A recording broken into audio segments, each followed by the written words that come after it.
So this is a very funny news story I ran into, and I'm like, this shit has got to be fake. I don't know, it's so on the nose, I could not believe it. So basically, Canada, for the last year or so, has had this Victims of Communism memorial, and they've been trying to put names on it for the last year or so, but they straight up kept putting up Nazi names. There were so many names of Nazis, and people started complaining, and they were like, okay guys, we're just not gonna put names on this thing. Like, we want to stop having Nazis on here by accident, so we're just gonna stop putting names on it. This image is so fucking hilarious. Like, you look up the memorial online, and like, it's just, you know, Victims of Communism memorial, and it's nameless. Like, it's a nameless fucking memorial. And the local Canadian media has been like reporting on this shit, and there's like so many layers to this, right? So here's the empty ass memorial. The empty ass memorial of Victims of Communism. This fucking like lump of rock cost $7.5 million, $6 million in public funds. Like, holy shit, how hard is it to build a lump of rock? Like, oh my god, they're like actually like robbing. They're robbing Canadian funds for this like fucking random bullshit. It's so funny. They had the name of a Nazi collaborator on here. They had like people who like committed massacres of women and children and senior citizens who killed 350 Latvian Jews.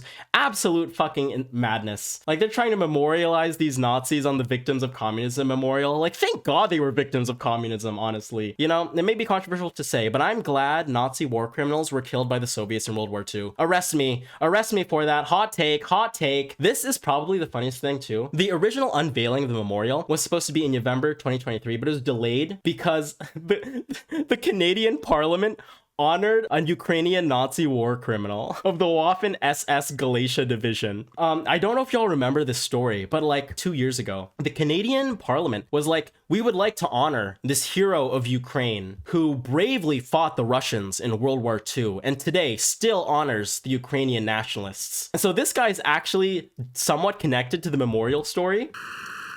Look at that! They're cheering a Nazi war criminal. Holy fuck. A standing ovation for a Ukrainian veteran of the Second World War, who fought the Ukrainian independence against the Russians and continues to support the troops today, even at his age of 98.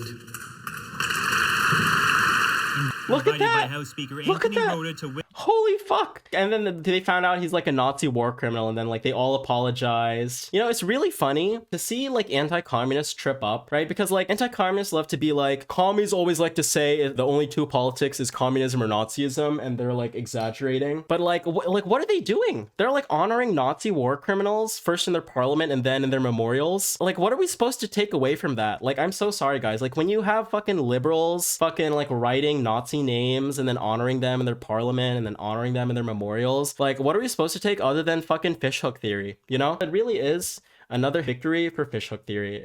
Like, liberals will fucking side with Nazis if it means like dunking on communism. And it's really hilarious that these two stories are connected. Like, because of the controversy, this memorial was delayed by like a couple months, and then when they finally unveiled it, they found out they accidentally had like a shit ton of Nazi names. Here it is. So historians said that more than half of the 550 names to be inscribed should be removed. The reason was because of potential links to Nazis or questions about affiliations with fascist groups. This is just beautiful. The liberals in Canada supported this, the conservatives in Canada supported this. But anyway, that's the end of that story.